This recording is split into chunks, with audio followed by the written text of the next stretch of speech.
So, welcome back for another video. In this video, I am going to update you regarding Mocha Loan Up. Kasi grabe flooded yung comment nito. Ang dami yung mga tanong, ang dami yung mga concerns. Of course, nag-share din kayo ng experiences regarding your Mocha. So, anyways, ito na nga. No? So, patuloy na namamayagpag talaga ito si Mocha. Matunog siya ngayon na loan up talaga na para daw siyang katulad ni Mabel Ishka. Legit daw. So, yun yung sinasabi ng iba ha, legit daw at maaasahan na raw compared before. So, ano nga bang meron kay Mocha talaga, no? Tuloy pa rin po siyang accessible. Kahit pa na siya, ay revoke pa din. As I visited the SEC website, no, I found out doon na wala pa rin talaga si Copperstone po. Kasi si Mocha is under po siya ni Copperstone. So, wala pa din siya. Hindi pa rin po siya naibalik sa active list ng online lending platforms po, ano. Yun po, some of us, but not all talaga, is aware talaga na si Mocha po ay revoke na po ito ni SEC. Last April 2024 pa. But Mocha is still alive and kicking pa din talaga. Kaya nga ito, no, susubukan kong mangutang dito. Kasi sabi nila maganda yung interest, buong matatanggap. Ay, hindi naman daw nang haharas kahit pa delay ka. So may mga ganito tayong mga commentators dito na some of them din talaga is for negative din yung mga sinasabi nila kay Mocha. So this time, no, tingnan natin. So, bigyan natin ng chance. Actually, sinusuka ko na talaga itong si Mocha.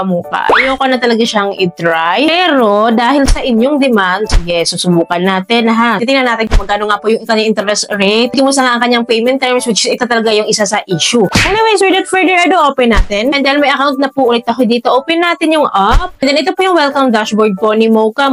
Na pwede daw tayong mag-apply dito ng loan up to 50,000 pesos. Talaga ba, Mocha? So, makikita niyo po dito sa baba yung mga legalities niya daw kuno. So, as you can see, talagang legal siyang tingnan dito, no? Kasi may SEC registered. So, pina-flash po nila dito si SEC, but then talaga, kahit anong search nyo sa SEC website po, is wala na talaga siya. Order po siya sa revoke list po. Ito pa lang, medyo deceiving na siya, pero tuloy natin. So, i-click lang po natin tong apply. Ito po agad yung lalabas, yung tunay at totoong loan offer na sa atin ni Mocha.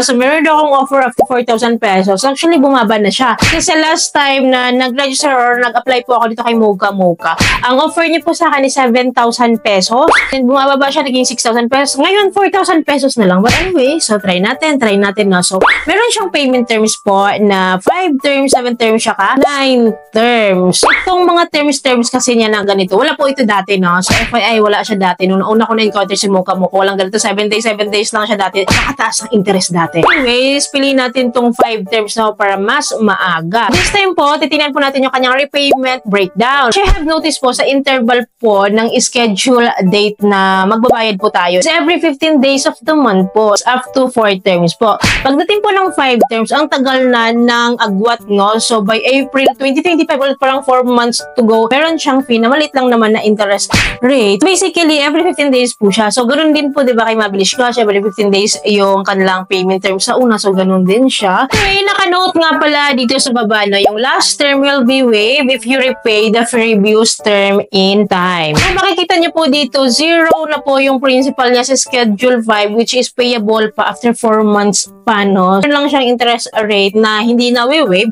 Meron pa rin siyang 200 pesos. Sabandaya naman ng ganito, diba? But anyways, no, computin lang natin. 480 na interest rate niya for 15 days times 4 terms is equals to 1,920 pesos. Ngayon, i-add lang po natin yung 200 pesos na last payment term niya po. So, nag-total po yung interest rate niya sa atin na 2,120 pesos for 5 terms to pay. Divide lang po natin to sa 4,000% para makuha natin yung interest. Meron siyang interest rate sa atin na 53% sa kabuuan. Mataas pa din, dahil. Divide lang po natin sa 2.5 month, no? Kasi parang yun yung lumalabas kasi, no, na payment terms niya.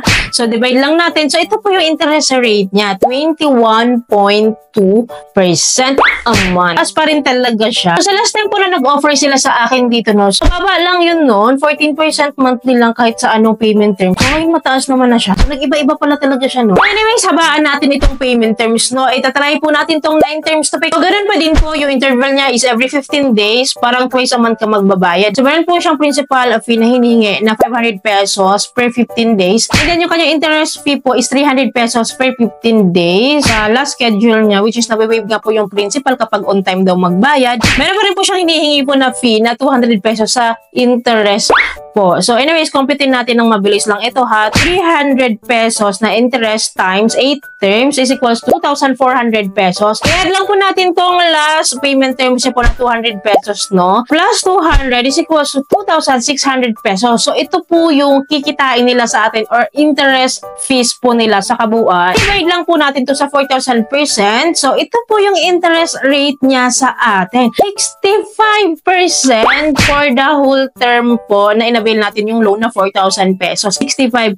So, divide lang po natin sa 4 months and a half. So, lumalabas po, ang monthly niya po is 14.44%. So, medyo mababa yung interest rate niya kapag longer terms than short term natin siya kinuha. But anyways, ganun din eh. Mataas pa din talaga sa kabuuan talaga. Lagpas-lagpas sa kalahati pa din talaga. By the way, balik tayo sa dashboard, no? So, try natin mangutang dito. Hindi naman natin malalaman kung hindi ko rin naman susubukan. I will take the risk po nito. So, i-try natin. Sagad lang po natin ng 4,000, yung loan amount, then 9 terms, try natin. Click lang po natin tong loan agreement and disclosure statement dito sa baba para makapag-proceed tayo. And after that, ito na po yung pinaka-finale. Click lang po natin itong submit. And then po, next tayo. Nagulat ako, agad-agad may selfie verification, agad-agad. After yung selfie verification, wala ka na ibang pipindutin kasi nakalagay na agad dito, we are checking your application.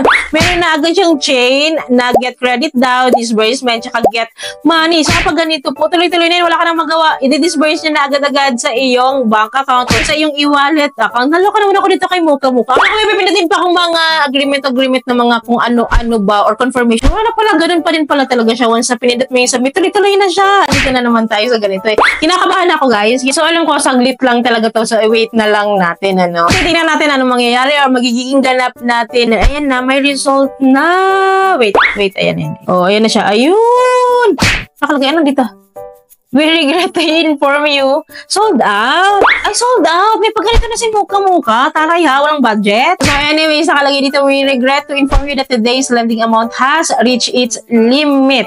Ayan. So sold out daw. Wala daw silang pondo. Wala daw silang budget. Talaga ba? Mocha-Mocha?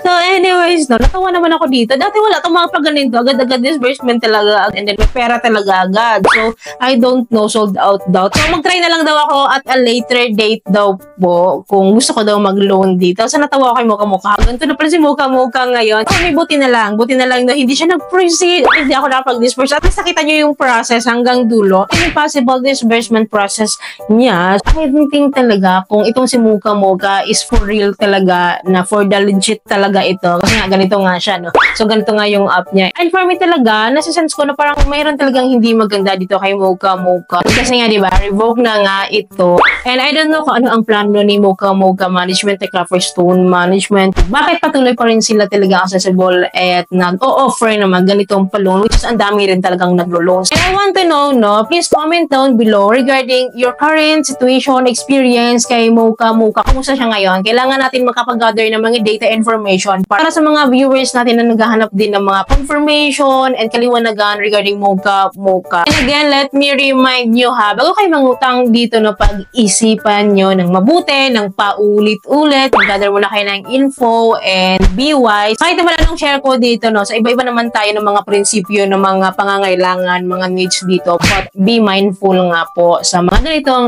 loan up. But don't worry, patuloy po ako mag-share sa inyo ng update and info po kay Mocha-Mocha. Kaya dapat po nakasubscribe kayo and click yung bell button para lahat ng videos ko is updated and notified po kayo. Lamang po, I hope po may natutunan kayo sa video. I hope po nakatulong tong video sa inyo. Kung nagustuhan nyo yung video, please don't forget to like and share. And thank you for watching this video. Bye!